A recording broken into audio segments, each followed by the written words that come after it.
Hey Cougars! In this video, I'm going to walk you through all the steps in order for you to submit an amazing science fair project.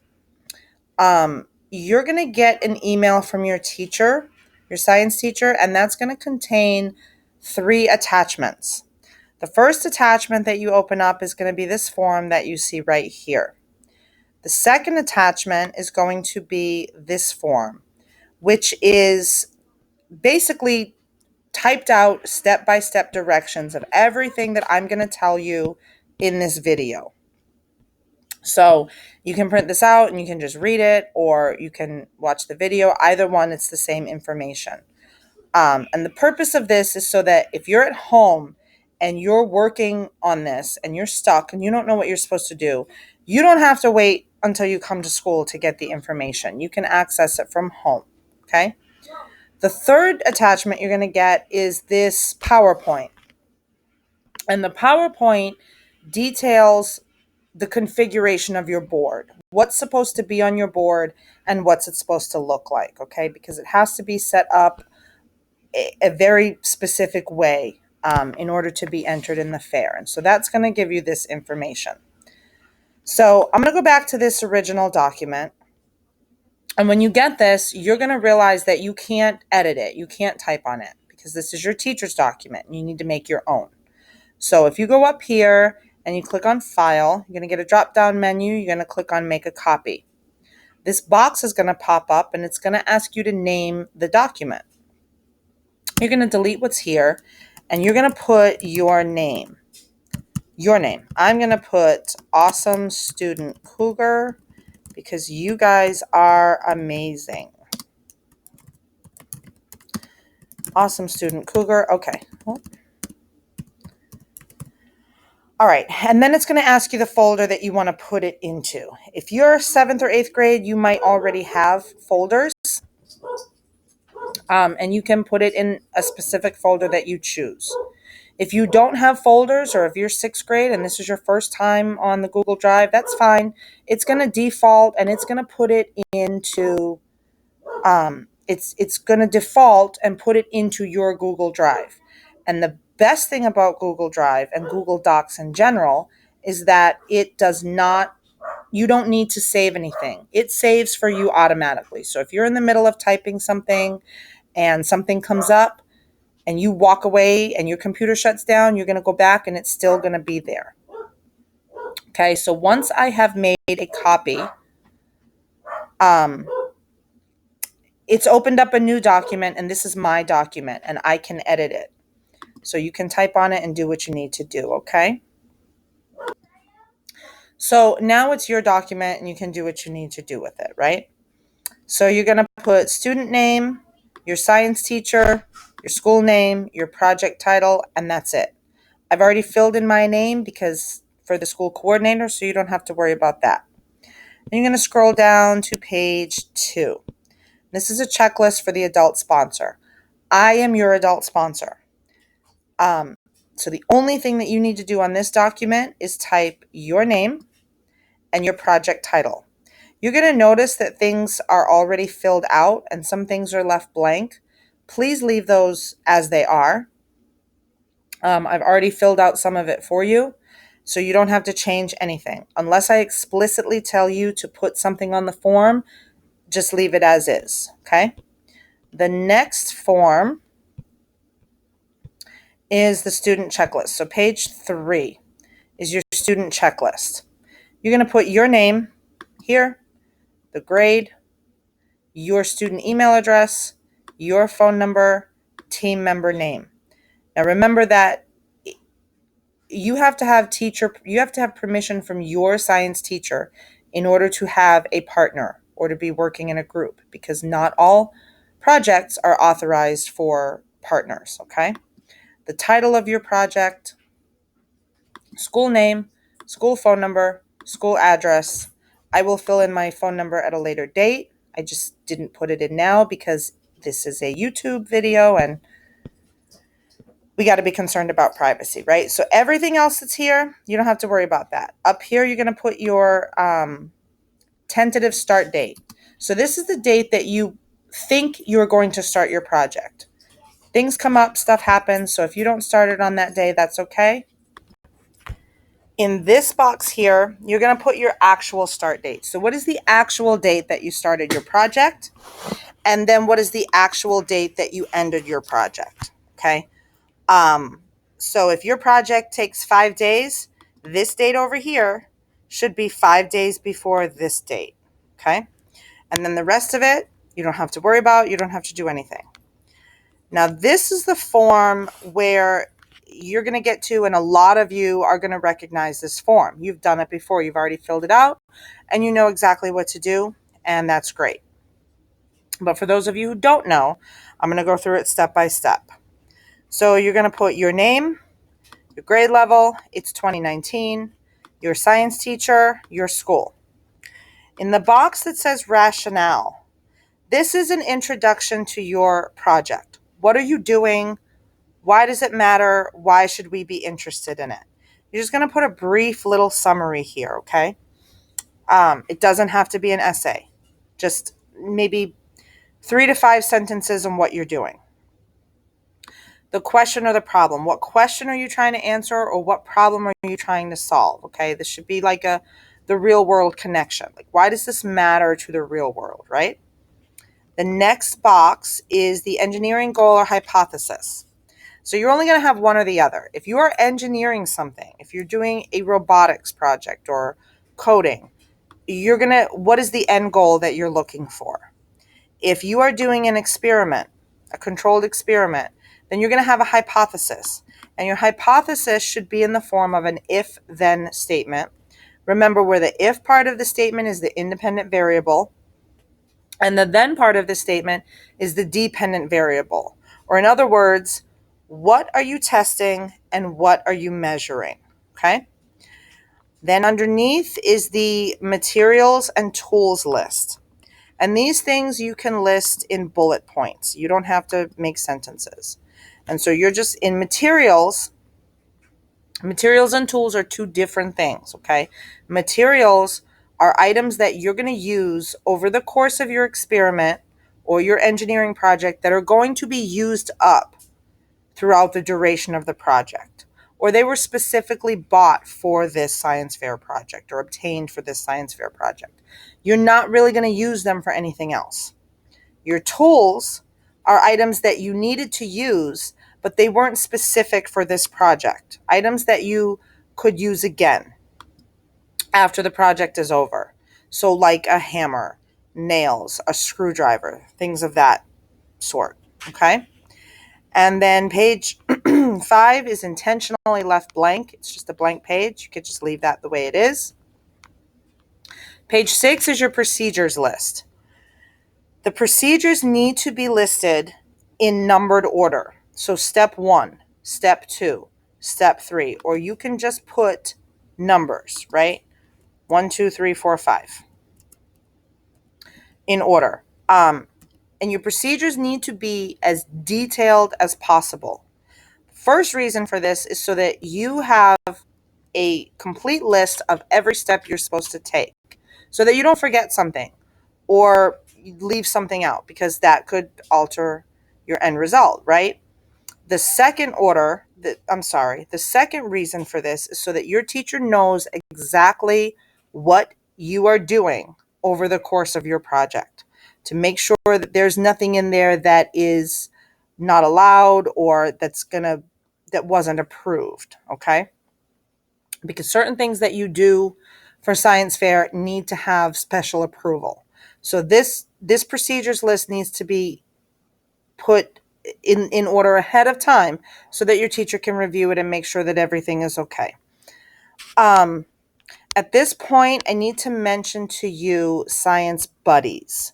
So your teacher may have sent you to that website or showed you how to use that website.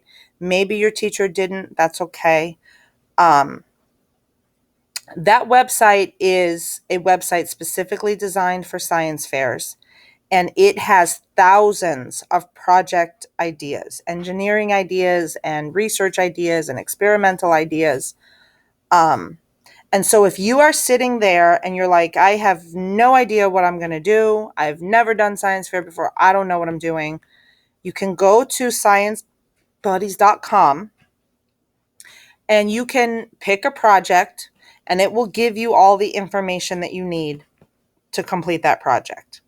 There is a video on the YouTube channel where I just like this, I take you to the website and I show you how to use it. I show you how to find projects and I show you the information that's there. So if while you're watching this, I'm talking about science buddies and you have no idea what I'm talking about, go back to the YouTube channel, look for the video that says science fair topic, and that will take you through that whole process. It's a short video.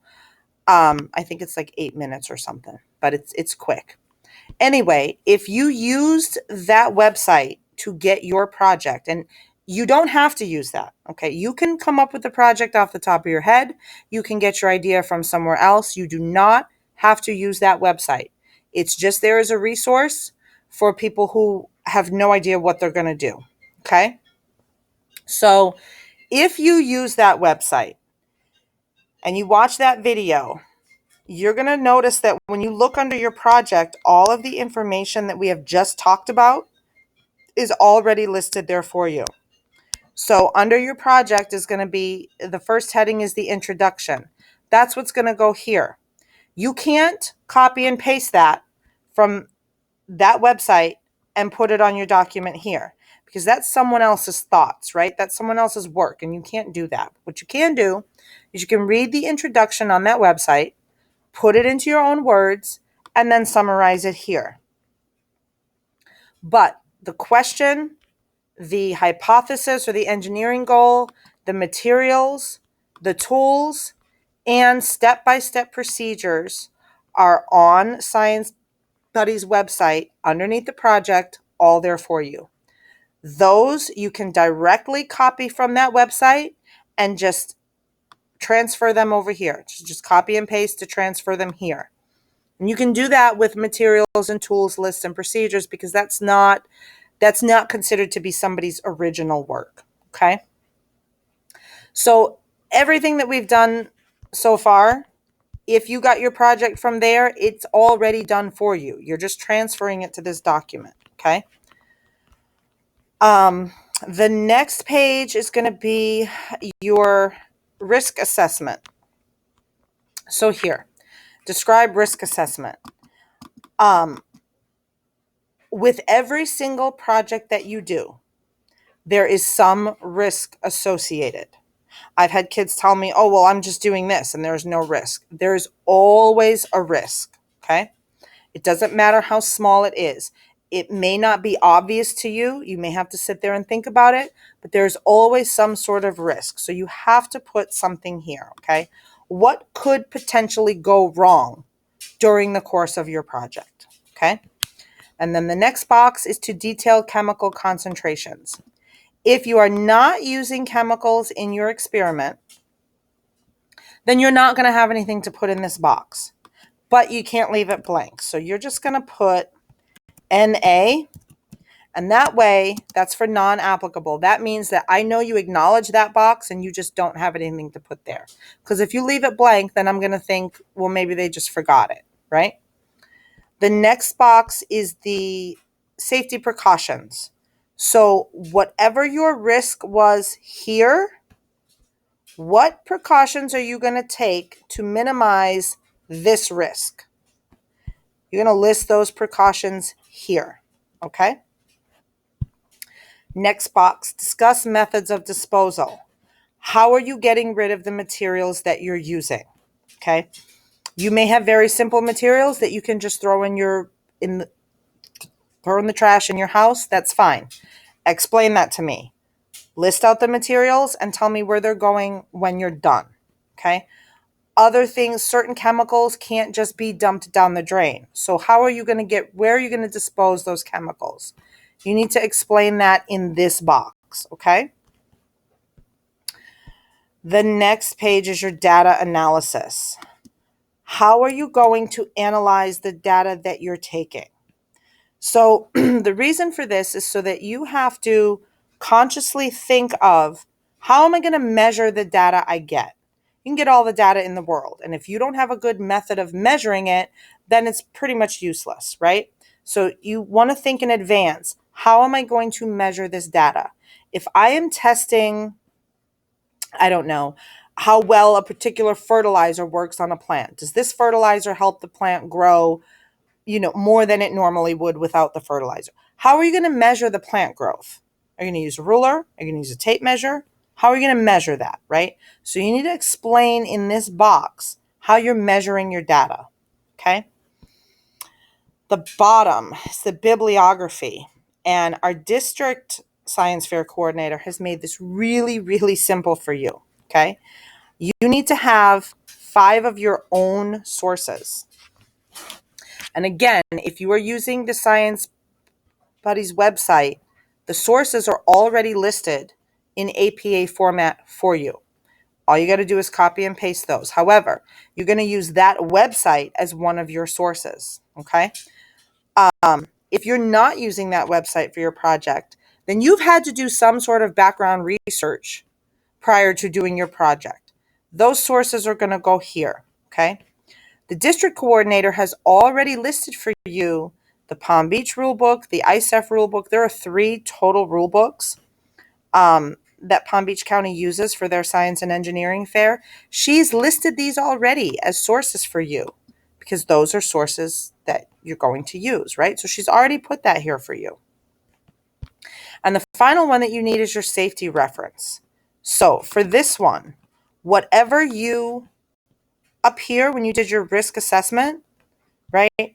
You had to research how to dispose of certain things. You had to look up the safety precautions to minimize the risks here.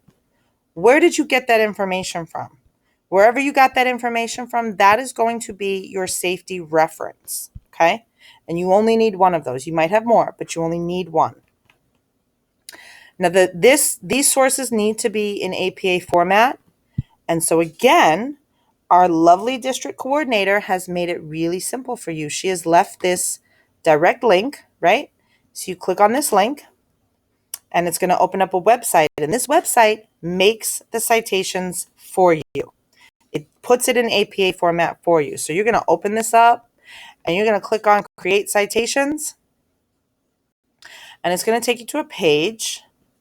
You're going to click on APA because you need it in APA format, right? So for citations and bibliographies, there are several different ways to do this. So you're going to create an account. It's free to make an account, right? It doesn't cost you anything to make an account. So if you're a student. So you're going to, all this, once you make an account, and I'm not going to make an account now because it's going to take way too long and I'm trying to keep this video as short as possible, but it's going to take you here. You're going to get website. You can cite a newspaper, a journal, a book, an online video, whatever it is, or just a website. So I'm going to click website. My computer's really slow. I'm not sure why, but. And then over here,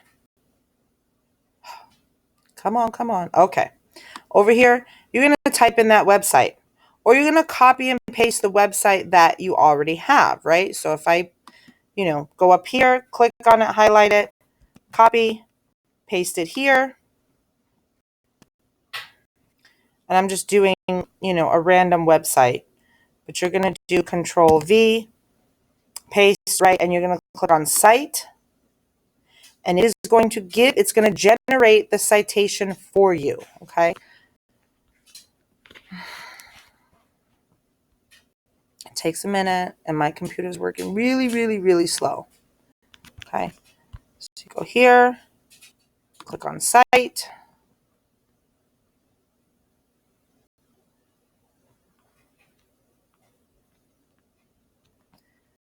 Continue.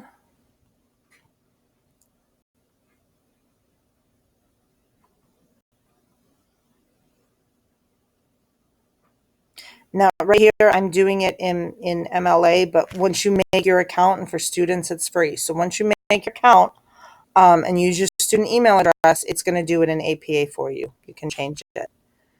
And I'm sorry that my computer is taking like forever. Complete citation. So you're just going to go through the process. It's just making the citation for you, right? Come on, come on.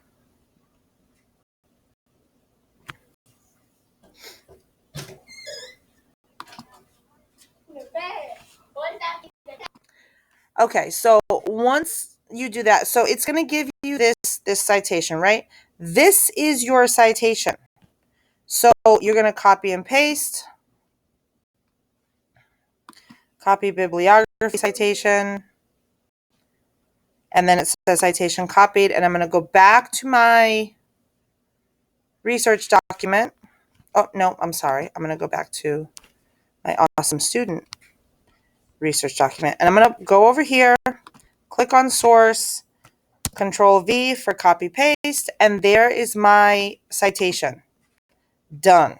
So once you have your 5 citations and your safety reference citation, you're going to look up these and you're going to put those there. You're going to have bibliography all ready for you, right? That was simple. I didn't have to do much except wait for a really slow computer.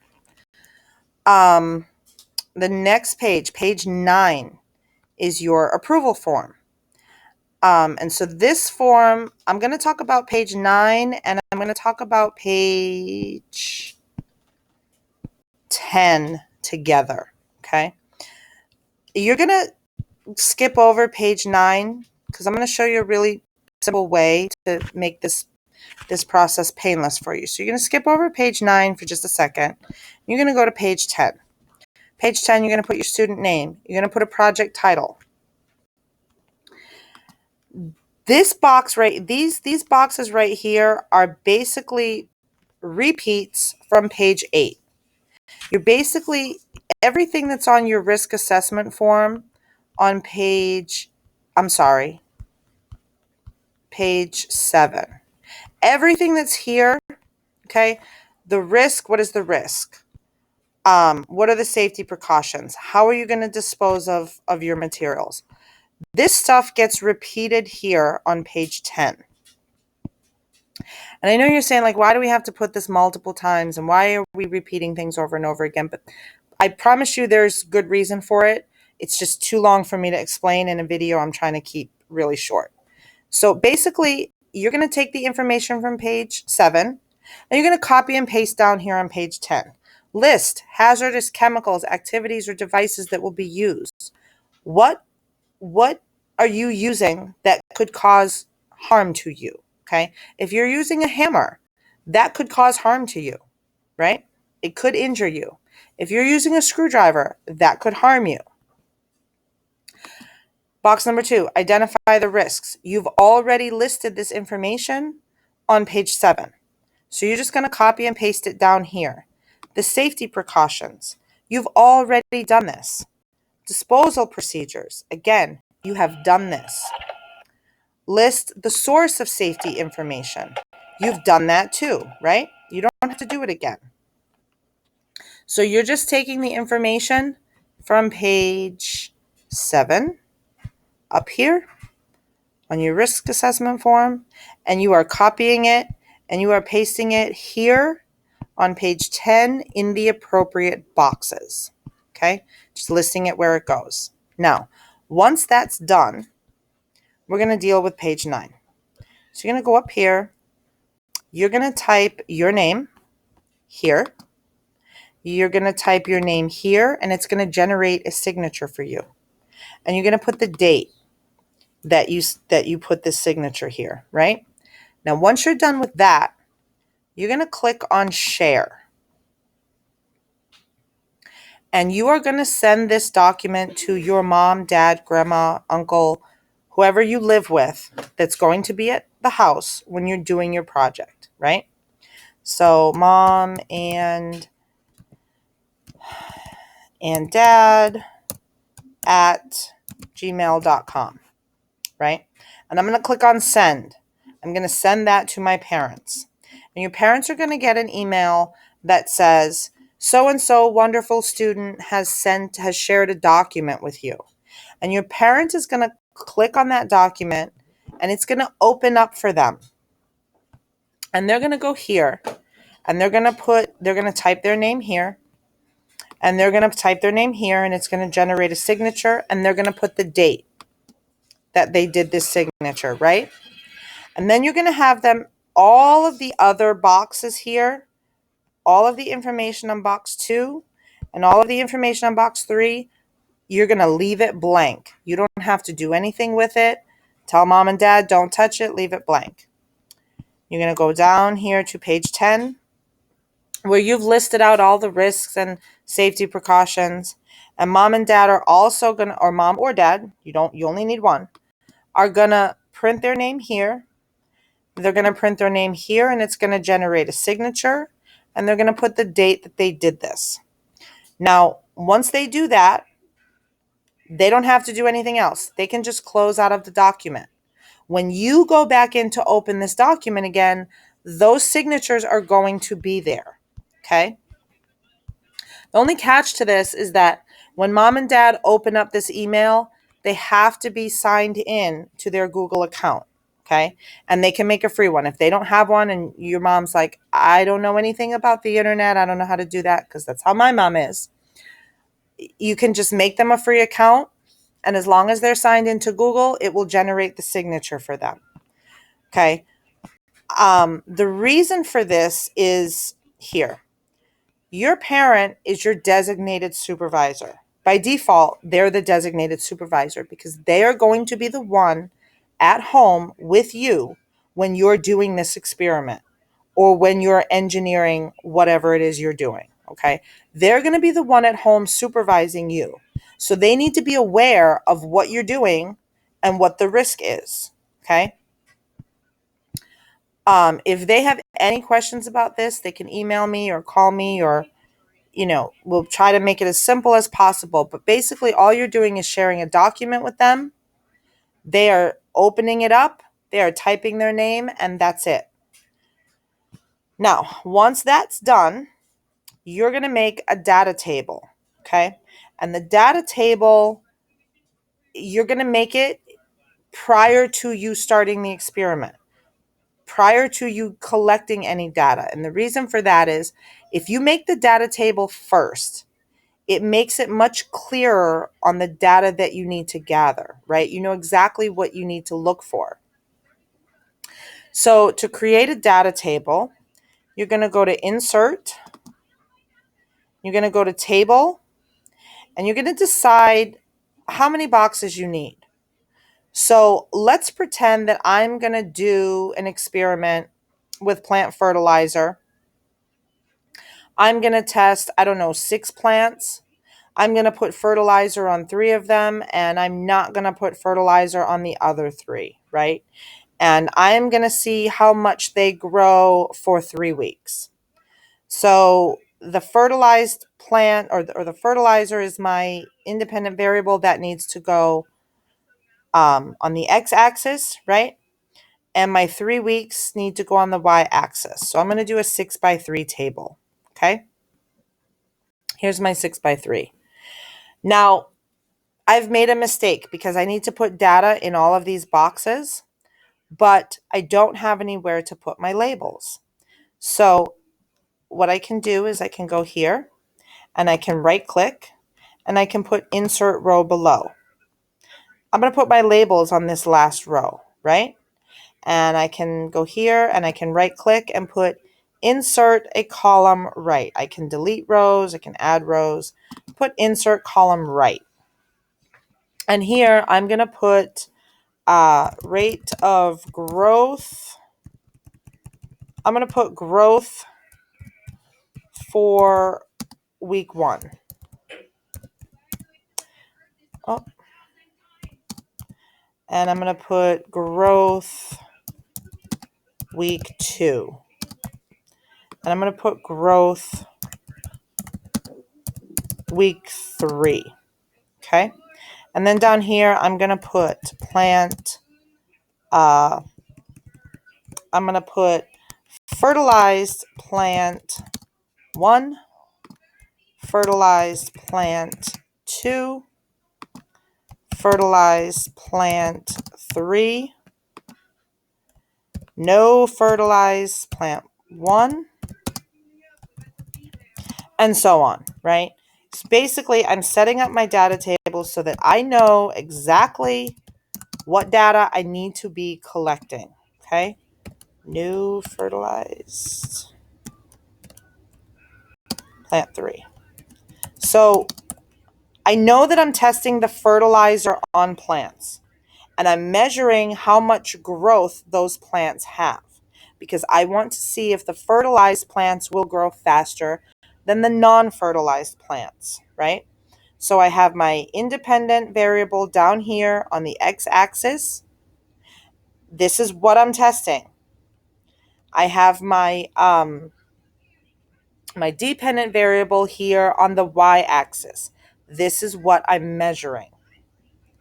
That's it. I'm not going to put any data in right now because I don't have it, because I haven't started my experiment.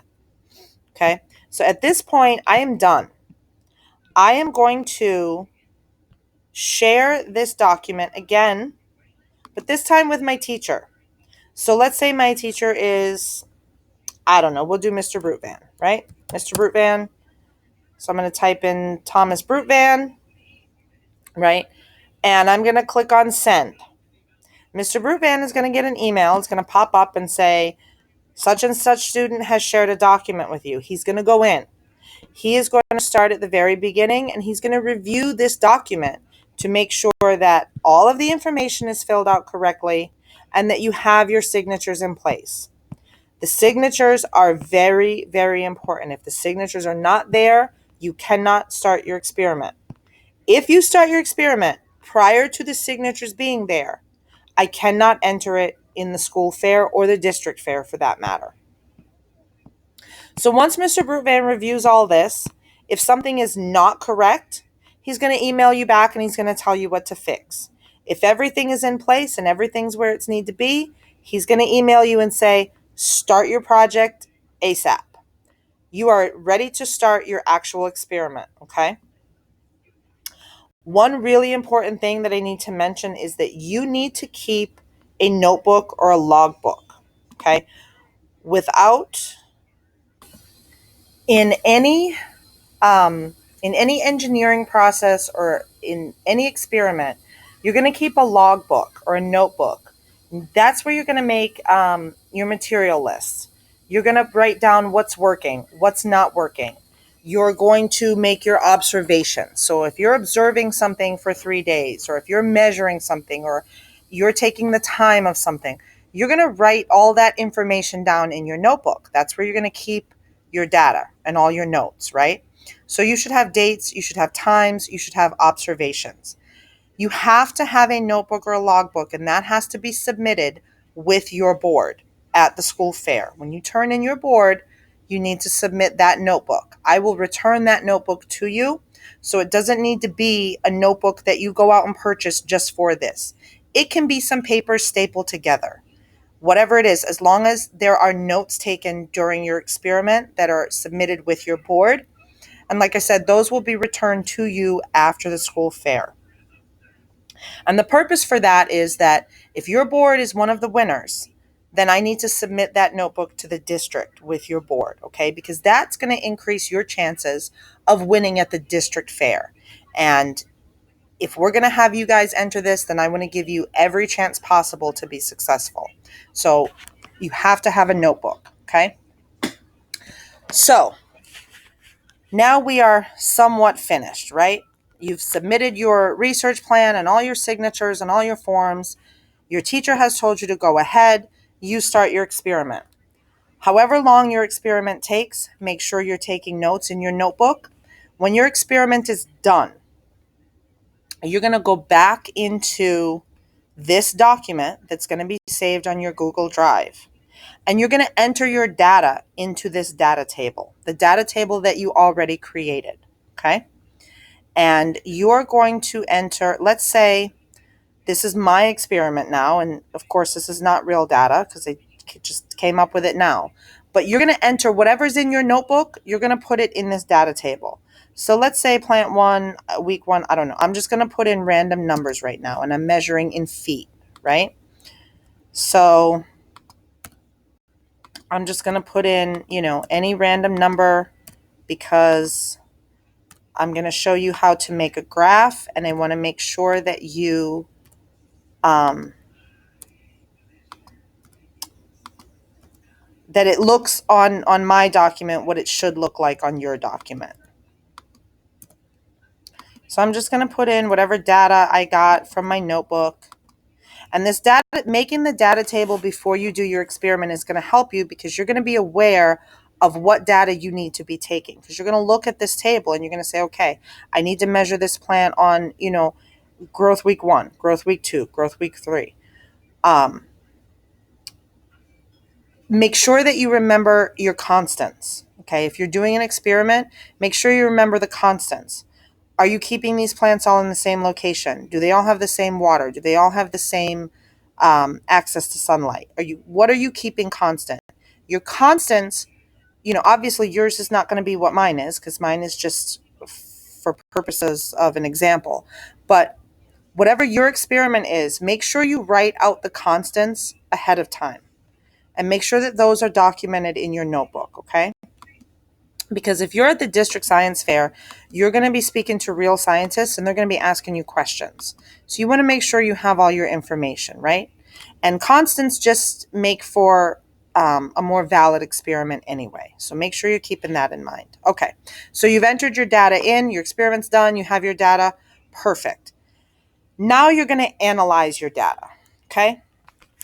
So when you go to this next page, it is asking you for a graph or a chart or a visual representation of the data that you collected. And I'm going to go through how you're going to do that. So you're going to click on Insert, and you're going to go to Chart. And depending on what you did, you can pick whichever chart makes sense, right? There's a pie chart, a line chart, a bar chart, a column chart. I'm going to go with a column chart.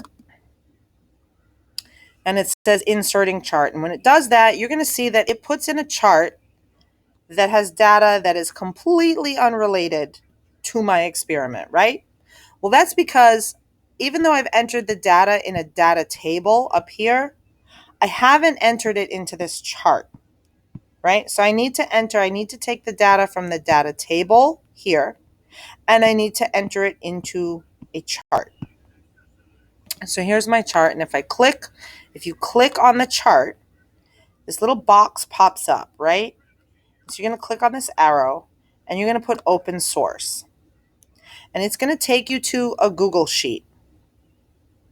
Oh, and I already have something in there, so I need to get rid of that. Oh, no, I'm sorry. No, this is the data that it's like sample data. Google is giving you this chart as an example. And so the data from this chart is already here in the Google Sheet. And so you just need to change it to your data. So over here, you see in column A where it has team 1, team 2, team 3, team 4. And then along your x-axis, team 1, team 2, right? And so on. So column A is going to be your independent variable. That should be the information that is on the x-axis of your data table. So I'm just going to replace teams in the sample with my independent variable, right? Which was up here, we go to fertilize plant 1. So I'm just going to change that out, right? Fertilize plant 2.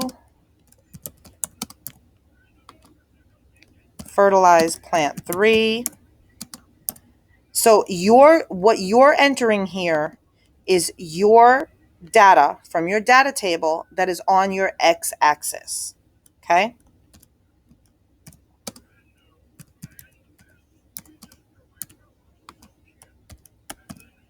So whatever data is on the x-axis of your data table, that's what's going in these boxes in column A. And you're going to notice as I do that, this sample data table changes. You see down here where it has this is my independent variable, the same one that's in my data table, okay? Now up here is where I'm going to enter the, I need to change period 1, right? Because this is going to be growth of week 1, and then growth of week 2. So up here in row 1, you're going to put your dependent variable, or what you measured, right? And I'm just putting my data in for you to see how this graph will, how this chart will change as you're doing it, right? So see over here, it's changed. It's no longer, periods and teams. It's changed to what the information that I'm putting in there. So now I'm going to put my actual data. And I'm not going to put what's in the data table because I don't want to waste time in this video going back and forth.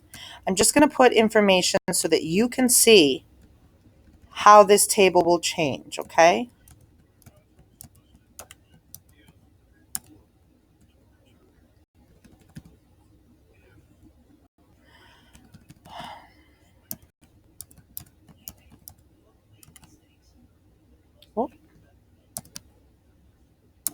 All right, so as I'm doing it, the graph itself is changing, right? And so it's got, down here it has my independent variable. Up here I have the dependent variable, so it's showing you for each plant how much the growth was, okay, for each of the weeks. Now, there's still an issue. Let me show you one thing. If I change one of these, let's say I change this to 85, right? My chart is going to change as I'm changing the data, okay? So if you make a mistake and you see this chart changing, it'll change back, okay? So you don't have to worry about, you see how it changes drastically as I enter in the information? So there's still one problem with this chart, and that's this title here, right? This title is an issue because it's points scored. But that shouldn't be the title of my chart.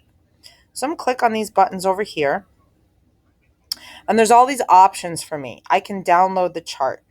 You're going to want to do that after the chart is finished, because you're going to want to print that out so that you can then print it out and make it real pretty in color and put it on your science fair board, okay? You want your data table and your chart to be on your science fair board.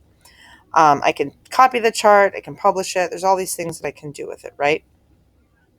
But I want to edit it right now. So I'm going to go to Edit Chart, and a dialog box is going to come up eventually. Okay. So there's all of these options here, right? I can change around the variables, but I don't want to do that. I can change the actual type of the chart. So I can make it, I can make it a scatter plot. And if I scroll down here, I can make it a line graph. There's all these different options that I can do with it, right? But for simplicity and time, I'm going to go back to, nope, don't want that. It's giving me suggested. Don't want that. This is what I want. Okay. So when you click on customize, right, there are things in here where you can change, your legend. You can change how these are ordered. Like you could put week 3 over here and week 1 here, but there would be reasons you would do that, but not in this situation right here. So up here where it is chart style, I can change the colors. I can change the background color. I can change the border color. I can change the font style, right? So I can make it real fancy. But the thing that you want to pay attention to is where you go to chart and access titles, right? See how it's given me like a random title? I don't want that. So you can just delete that and make it whatever title you want. So, effects of fertilizer on plant growth, right? And when I do that, it's going to change my title. So now my title matches the data, and that data on that chart matches my data table, right? So I scroll down, but look, there's still this weird, funny chart that I didn't make, right? And I put my own data in there. So I'm going to go here, and when you click on it, this little box is going to come up next to it, and it says update. So if I click on update, now it puts in the chart that goes with the data that I entered, okay? So that's done. Scroll down here. The next thing that you need is an abstract, okay? And for the abstract, there's no minimum amount that it must be. The only requirement is it is less than 250 words. And the reason for that is because it has to fit on a very specific document that I have to submit to the district. And it only holds 250 words. So in your abstract is basically like a preview of your experiment. You're going to put some information in there, but you're not going to go into big explanations because it's like, here, look at my experiment. Can I interest you enough to keep on reading, right? So your abstract is a basic introduction, like a couple of sentences. What did you do? Why does it matter? Why should I be interested in this?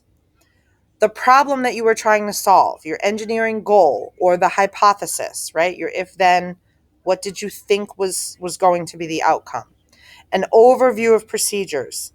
Here, do not list this out step by step because some of you are going to have a lot of procedures and you're not going to have room in your abstract.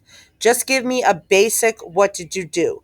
I put 6 plants, I put fertilizer in some of them and fertilizer in not fertilizer in some of them, and I measured their growth. That's it. Just a basic, how did you get your measurements? Okay.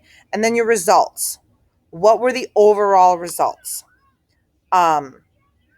You want to use detailed numbers, but you don't want to go into a big explanation.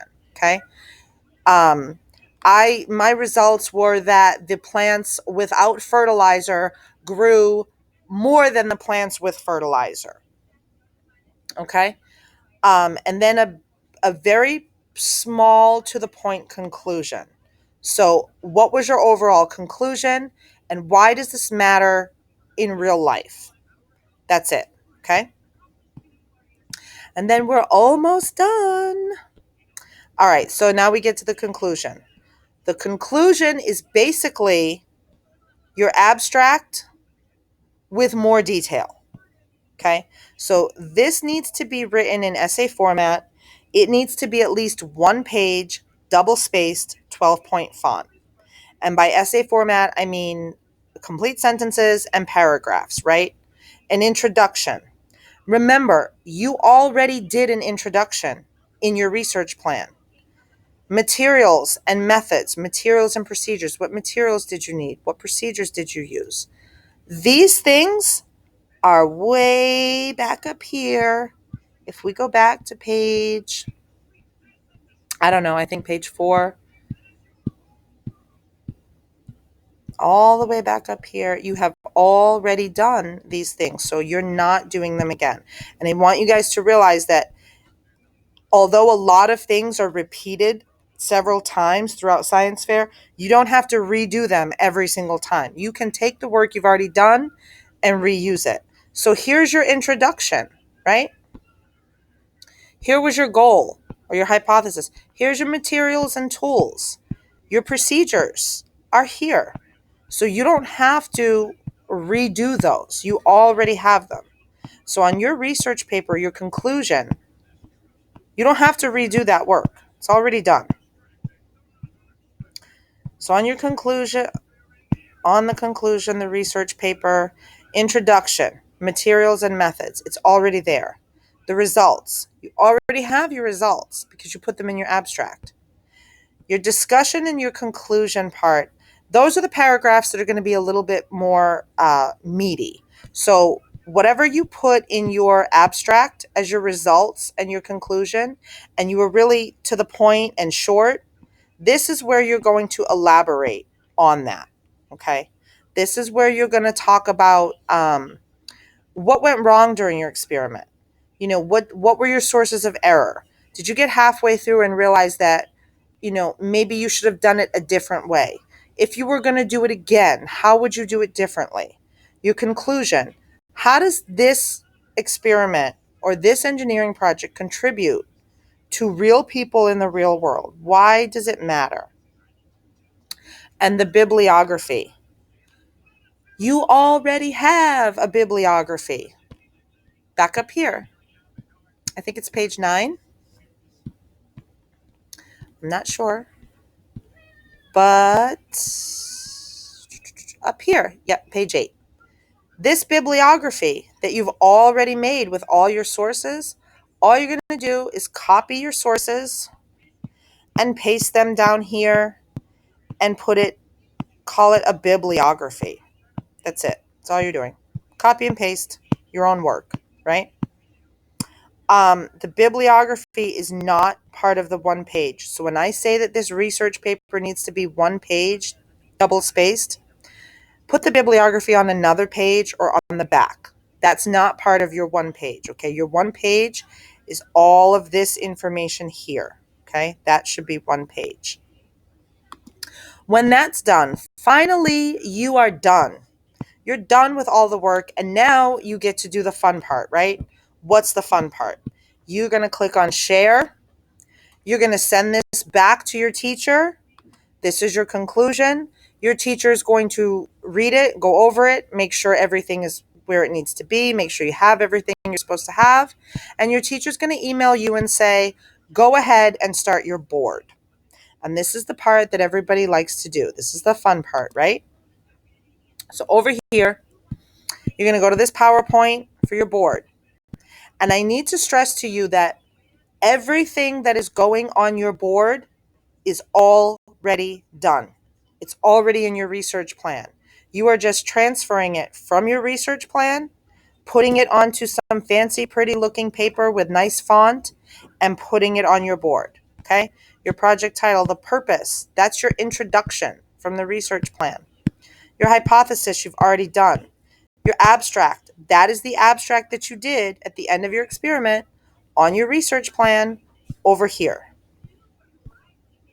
You're just taking this abstract and you are putting it here. Your materials list, what did you use? Your procedure. You do not need to list every single thing that you did, okay? You need a general procedure, okay? Your data table. Remember the data table that you created in this document? This data table up here. You're going to print this out. You're going to make it real pretty. This chart, you're going to print this out, make it pretty, and you're going to put it on your board here and here, okay? Your results. You already have your results because you've already done them. It's on your research plan. Your conclusion. You're going to take your research paper, what I refer to as the research paper, which is this document at the bottom that was one page, double spaced, right? You're going to take that and you're going to put it right here on your board. So everything that you need to put on the board is already done. This is the configuration that your board should be in. These things need to be in very specific places so that I can enter them into the district fair. Materials, procedures, you have all of this. These blank spots here, these are for pictures. You can take pictures during your experiment or pictures that relate to your experiment, and you can put them here. The only stipulation to this is no matter where the pictures come from, you have to cite the source. You have to give credit to the source. So if you took these pictures, you're just going to put your name either on the picture or at the bottom so that we know who took them. If you took them off the internet, you have to get the source and you have to give credit to the source, okay? There will be 10 winners chosen from the school science fair, and those winners will go on to the district fair. When those winners are chosen, I'm going to meet with them. There is nothing additional required that they need to do. There is no additional paperwork other than their parents have to sign permission forms for them to go to the district fair. And I want to encourage you all to do your very best, because last year we had a sixth grader who actually won a special award from the Women's Society of Engineers of Florida. So it was really exciting. There are lots of cool prizes to be had at the science fair, and it's just a fun day overall. So if you need any help or you have questions, feel free to email me. I am after school 2 days a week during science fair. Please come after school. I'm more than willing to help you. But like I said, if you have any questions, come see me, ask your teacher, let us know. We're here to help, okay? All right. Good luck, science fair winners.